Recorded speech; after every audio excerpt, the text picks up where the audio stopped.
സൗഹൃദങ്ങളെ നമസ്കാരം. ഒരു യാത്രയാണ് കാശ്മീരിലേക്ക്. ഞാനും വൈഫും പിള്ളേരെ കൊണ്ടാക്കാൻ വരികയാണ് കേട്ടോ. നമ്മുടെ എയർപോർട്ടിലേക്ക് ജൻഷാദ്, ജെസ്സി, മനാഫ് എല്ലാവരും കൂടി ചേർന്നിട്ട് ജെസ്സിനിയുടെ കാറിലാണ് കൊണ്ടാക്കാൻ പറ്റുന്നത്. അപ്പോൾ ഈ പട്ടാമ്പി സാഫർ ഗ്രൂപ്പിൻ്റെ നേതൃത്വത്തിലുള്ള ഒരു ടൂറാണ്. ഒരു 9 days കാശ്മീർ ആൻഡ് അമൃത്സർ ട്രിപ്പാണത്. ഒരു 9 days 8 days പ്ലസ് അങ്ങനെ ആയിട്ടുള്ള ഒരു യാത്ര. അവിടുന്ന് കൊച്ചിയിൽ നിന്ന് നമ്മൾ മുംബൈയിൽ നിന്ന് ഡൽഹിയിലേക്കാണ് ഫ്ലൈറ്റ് അവർ അറേഞ്ച് ചെയ്തിട്ടുള്ളത്. നമ്മുടെ ടിക്കറ്റൊക്കെ അറേഞ്ച് ചെയ്ത് തന്നിട്ടുള്ളത്.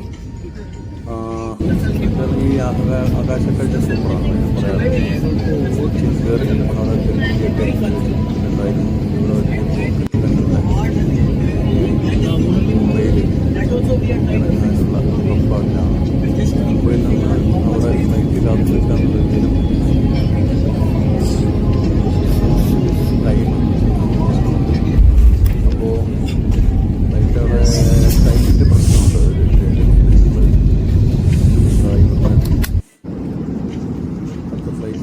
ശരിക്കും പറഞ്ഞാൽ ഞാൻ വിവരിക്കുകയാണെങ്കിൽ അതിൻ്റെ ഫ്ലൈറ്റിൻ്റെ ആളുകൾ അവിടെ വെയിറ്റ് ചെയ്യണ്ടായിരുന്നു.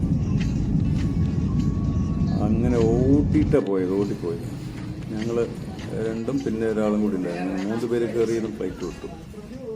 ഇവിടെ എത്തിയിട്ടോ, ഡൽഹി എത്തി. പിറ്റേ ദിവസം കാലത്ത് ഞങ്ങൾ ബസ്സിൽ യാത്ര ചെയ്യാണ്. എവിടേക്കറിയാം? ജമ്മുവിലേക്ക്. ഒരു 1 day യാത്ര, ഒരു 1 day ഫുൾ യാത്രയാകുമ്പോഴെത്തുക അവിടെ. നമ്മളെല്ലാരും ഞങ്ങൾ കോർഡിനേറ്റർമാര് നന്നായാൽ ഈ കുടുംബം നന്നാവും നിങ്ങൾ പ്രതീക്ഷ. പക്ഷെ നമ്മളെ കോർഡിനേറ്റർമാരെ 99 അല്ല 110 ഞങ്ങൾ റെഡിയാണ്. എല്ലാതും നിങ്ങൾ ചെയ്യാം. നിങ്ങൾ എന്താവശ്യത്തിനും ഞങ്ങൾ റെഡി. എന്ത് വേണമെങ്കിലും പറയാം, ചെയ്തു തരാൻ കഴിയുന്ന എന്തും ഞങ്ങൾ ചെയ്തു തരാം. പക്ഷെ നമ്മള് ഒരു കുടുംബം ആവണമെങ്കിൽ എന്ത് വേണം? എല്ലാവരും നമ്മൾ നല്ല. ഇതാണ് ഡൽഹിയിലെ വേസ്റ്റ് മലകൾ കേട്ടോ. നേരത്തെ പ്രസൻറ്റ് ചെയ്ത ആളാണ് നമ്മുടെ സാഫർ ഗ്രൂപ്പിൻ്റെ പ്രതിനിധി ബാബു. പിന്നെ ഒരാളുണ്ട് ഫൈസൽ. അങ്ങനെ 2 പേരാണ് ഞങ്ങളുടെ കൂടെ സഹായത്തിനായിട്ടുള്ളത്. ഇത് ഡൽഹി ഹരിയാന സിംഗു അതിർത്തി. സമരത്തിന് മായാത്ത അടയാളമായിട്ട് അവിടെ ഇത് കണ്ടില്ലേ കിടക്കുന്നത്. കർഷകരെ തടയാനായിട്ട് സർക്കാർ ചെയ്തിട്ടുള്ള വേലകളുടെ ബാക്കിയായിരുന്നു ഇതൊക്കെല്ലാം. എന്തെല്ലാമാണെന്ന് ചെയ്തു കൂട്ടിയത് സർക്കാർ. കർഷകരുടെ സമരങ്ങളുടെ ഭാഗമായിട്ട് അവരെ തടയാനായിട്ട് അതിർത്തിയിൽ ഭയങ്കര കഷ്ടപ്പാടായിരുന്നു അന്ന്. വാർത്തകളിലൂടെ വായിച്ചപ്പോൾ മനസ്സിലാക്കാൻ കഴിഞ്ഞത്. അപ്പോൾ ഇതാണ് ഹരിയാനയുടെ സിംഗു ബോർഡർ, ഡൽഹിയുടെ ബോർഡറാണത്.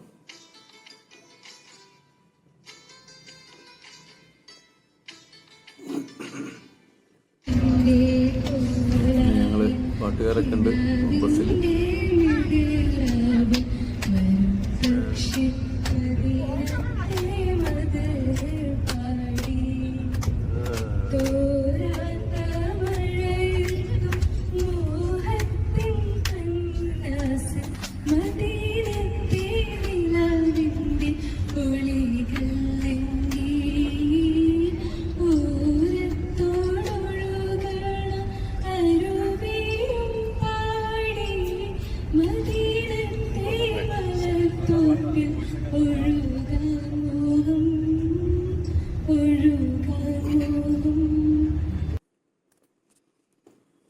പോയിക്കൊണ്ടിരിക്കുകയാണ് ഞങ്ങളിങ്ങനെ.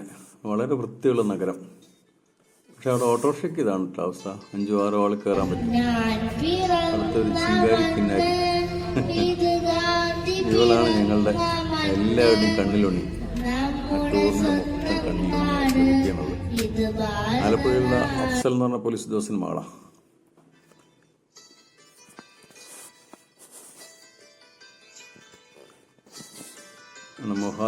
Mohali city, Mohali cricket stadium. ഇതാണ് അഫ്സലിന്റെ വാപ്പ.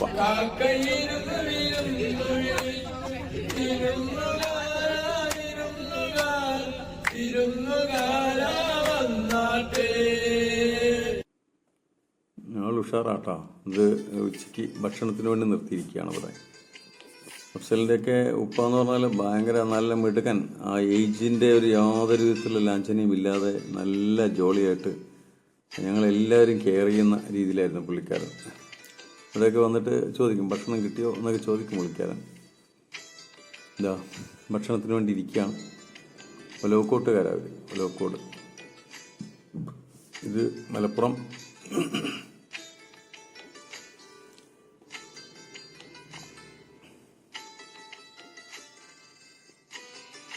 അവിടുത്തെ പിന്നെ ഉത്തരേന്ത്യൻ ഫുഡാണല്ലോ, അറിയാലോ.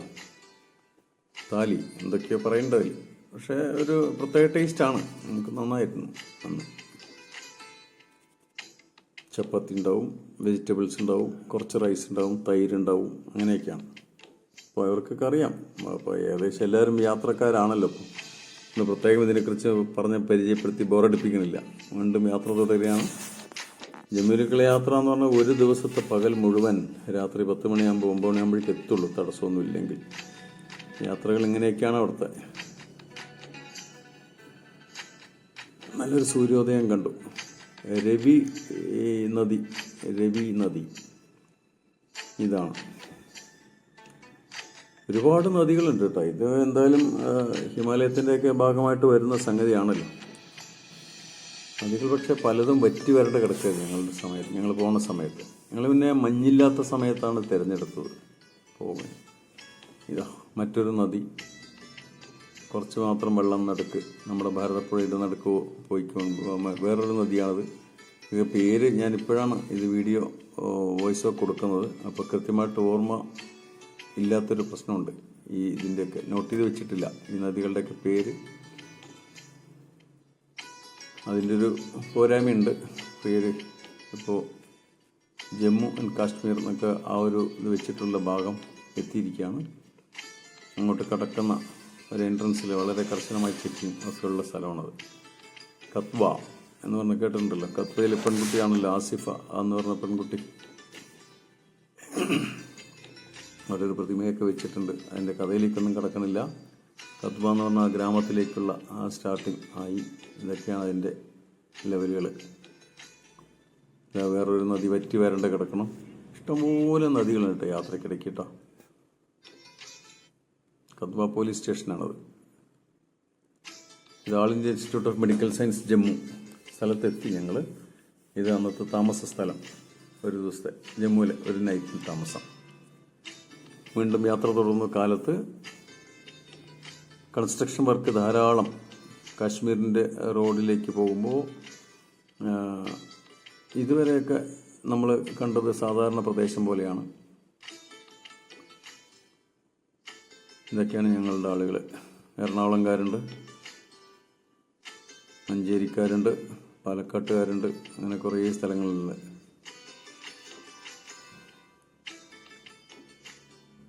ഇതൊരു നല്ലൊരു അന്തരീക്ഷത്തിലാണ്. എല്ലാ പങ്കാളികളും നല്ല ഒരു സ്വഭാവമുള്ളവരായിരുന്നു. ആരെയും മാറ്റി നിർത്തേണ്ടതില്ലാത്ത ഒരുപാട് ആൾ. കോഴിക്കോട്ടുകാരുണ്ട് സാറ്.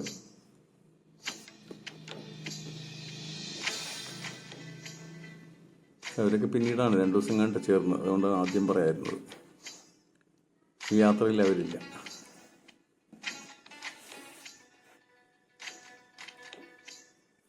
അപ്പോൾ നിങ്ങൾ കാശ്മീരിലേക്ക് പോകുമ്പോഴാണ് ശരിക്കും യാത്രയുടെ അനുഭവം. ജമ്മു ടു കാശ്മീർ ജേണി അത് കാണേണ്ടതാണ് കേട്ടോ. നമ്മളൊക്കെ ഇവിടെ കണ്ടിട്ടുള്ളത്, മാക്സിമം മലനിരകൾ കണ്ടിട്ടുള്ളത് ഇടുക്കി ഭാഗത്താണ്. ഇടുക്കി, നമ്മുടെ ഗവി ഒക്കെയാണ്. ഇതൊക്കെ അതിൻ്റെ എത്ര ഇരട്ടി വരുന്നൊരു പിടിയുമില്ല. താഴ്ചയിലേക്ക് നോക്കുമ്പോൾ ശരിക്കും ഭയം വരുന്ന രീതിയിലുള്ള അത്രയും താഴ്ചയുള്ള പ്രദേശങ്ങളിൽ പല ഭാഗത്തും ഉണ്ടായിരുന്നു. നമ്മളിങ്ങനെ കയറിക്കൊണ്ടിരിക്കുകയാണല്ലോ, മുകളിലേക്ക് കയറിക്കൊണ്ടിരിക്കുകയാണ്.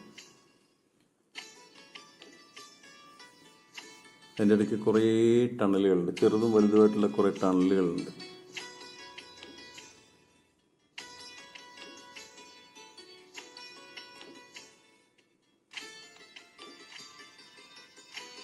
കാശ്മീരിൻ്റെ അവിടേക്ക് എത്തുമ്പോഴാണ് പട്ടാളക്കാരുടെ സാന്നിധ്യം അറിയപ്പെടുന്നത്. പട്ടാള ട്രക്കുകളുടെ കോൺവോയ് സിസ്റ്റത്തിൽ വന്നുകൊണ്ടിരിക്കുക അവർ. ഇതൊക്കെ ഓർമ്മ വരികയാണ് നമുക്ക്. പഴയ വാർത്താധിഷ്ഠിത കാര്യങ്ങളൊക്കെ ഓർമ്മ വരും. ഇരുഭാഗത്തും ഇങ്ങനെ മലനിരകളാണ് കേട്ടോ. നല്ല രസമാണ് യാത്ര ചെയ്യാൻ. ശരിക്കും പറഞ്ഞാൽ ബസ് യാത്ര എന്ന് പറഞ്ഞാൽ ജമ്മു ടു കാശ്മീർ യാത്ര ചെയ്യണം. നമ്മൾ ചില സ്ഥലത്തൊക്കെ വളരെയധികം പേടി തോന്നും കേട്ടോ. ഭയങ്കരമായിട്ടുള്ള താഴ്ച പേടി തോന്നും. പക്ഷെ എന്നാലും നമ്മുടെ ബസ് വോൾവോ AC നല്ല കണ്ടീഷൻ ബസ്സാണ്. എന്ത് കണ്ടീഷനാണെങ്കിലും ഡ്രൈവറുടെ സാമർഥ്യവും അതുപോലെ തന്നെ വണ്ടിയുടെ കണ്ടീഷനൊക്കെ എല്ലാം ബാധകമാണ്. പക്ഷേ ഞങ്ങളുടെ യാത്ര നല്ല രസമായിരുന്നു. അവർ അറേഞ്ച് ചെയ്ത ബസ്സൊക്കെ നല്ല സൂപ്പർ ബസ്സാണ്. എന്നില്ല മിലിറ്ററിയുടെ ആൾക്കാർ സൈന്യം നിൽക്കുകയാണ്. നമ്മുടെ അവിടെ പോലീസുകാർ പിക്കറ്റിൽ നിൽക്കും പോലെ അവിടെ സൈന്യമാണ് നിൽക്കണമെന്ന് വ്യത്യാസം. മലനിരകൾ ഇതിൽ കൂടെയൊക്കെ ആയിരിക്കാം ഇതാ ട്രക്കുകൾ നിൽക്കുന്നുണ്ടല്ലേ. എല്ലാ ഭാഗത്തും മിക്കവാറും ഭാഗത്തൊക്കെ ഈ മിലിറ്ററി കോൺവോയ് സിസ്റ്റത്തിൻ്റെ രീതിയിലാണ് പോയിക്കൊണ്ടിരിക്കുന്നത്. പല സ്ഥലത്തും പട്ടാളത്തിൻ്റെ പിക്കറ്റുകളുണ്ട്. അങ്ങനെ റോട്ടിൽ നിന്ന് തന്നെ മല തുടങ്ങുന്ന ഒരവസ്ഥയുണ്ട്.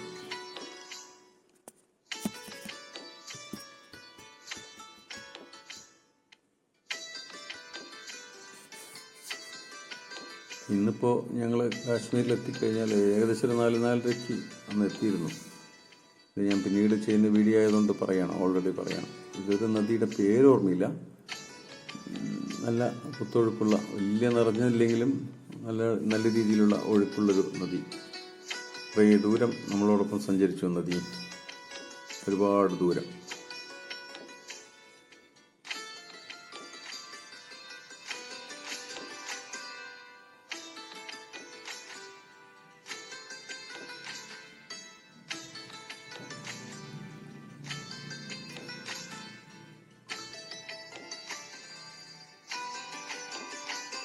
ഇവിടെയൊക്കെ ആ സ്ഥലം എത്താറായി. അതിൻ്റേതായിട്ടുള്ള ചെക്കിങ് കറക്റ്റ് ആയിക്കൊണ്ടിരിക്കുകയാണ് ഇവിടെ.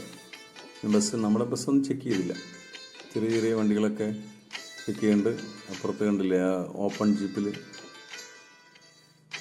പട്ടാളക്കാരുടെ തോക്കും പിടിച്ചുകൊണ്ട് നിൽപ്പ്. മറ്റൊരു നദി ഒഴുകിക്കൊണ്ടിരിക്കുന്നുണ്ട്. നദിയുടെ പേരൊന്നും ഓർമ്മയില്ല.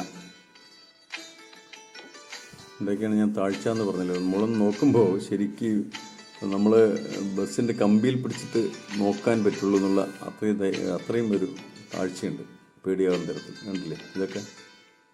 ഇതൊന്നും ഈ കാണുന്ന പോലെയല്ല കേട്ടോ. നേരിട്ട് പോകുമ്പോൾ ഭയങ്കര താഴ്ചയാണ്. ശരിക്കും പേടിയാവും.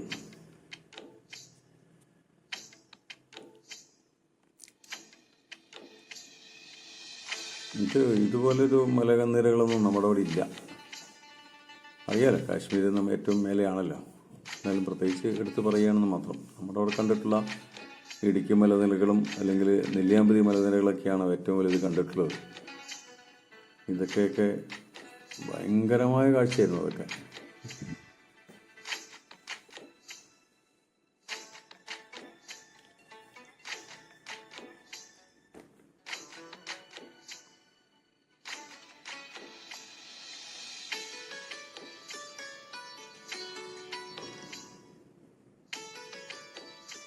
ഭയങ്കര രസമായിരുന്നു കേട്ടോ യാത്ര. ഈ കാഴ്ചയോട് കൂടിയിട്ടുള്ള എന്ത് രസമായിരുന്നു അറിയാം കാഴ്ച. സൈഡിലൊക്കെയാണ് മലനിരകൾ. എത്ര കണ്ടാലും മതിവരാത്ത രീതിയിലുള്ള മലനിരകളൊക്കെയാണ്.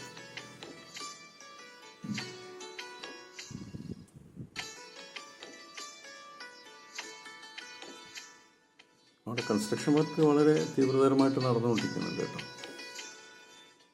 ഹൈവേ റോഡൊക്കെ ഒരു ഹൈവേയും റോഡൊക്കെ മല തുറന്നുകൊണ്ടുള്ളൊരു സംവിധാനമൊക്കെ ഉണ്ട് എന്ന് പറയുന്നുണ്ട്.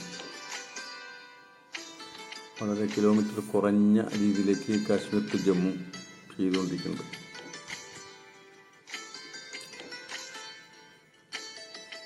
പലതരം മലകളാണ്, ഒരുപാട് കാടുകളുള്ളതുണ്ട്, ഡ്രൈ ആയിട്ടുള്ളത്, പാറകൾ മാത്രം നോക്കുന്ന ഒരു രീതിയിലുള്ള മലകളുണ്ട്. അങ്ങനെ പല തരത്തിലുള്ള മലകളുണ്ട്.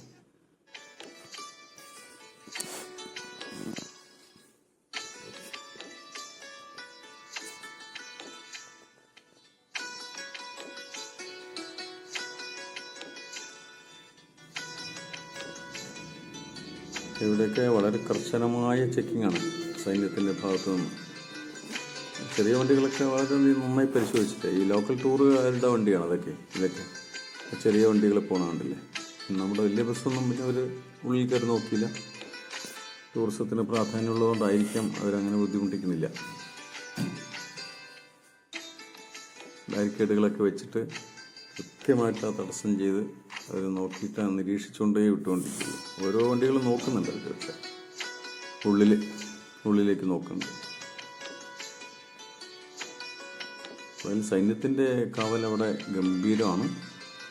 ഞങ്ങളുടെ ഹോട്ടലെത്തി. കാശ്മീരിൽ താമസിക്കുന്ന ഒരു 3 ദിവസത്തോളം താമസിക്കേണ്ട ഹോട്ടലാണത്. കാശ്മീരിൽ ഒരു 4-5 മണി ഒക്കെ എത്തിയിട്ടുണ്ട്.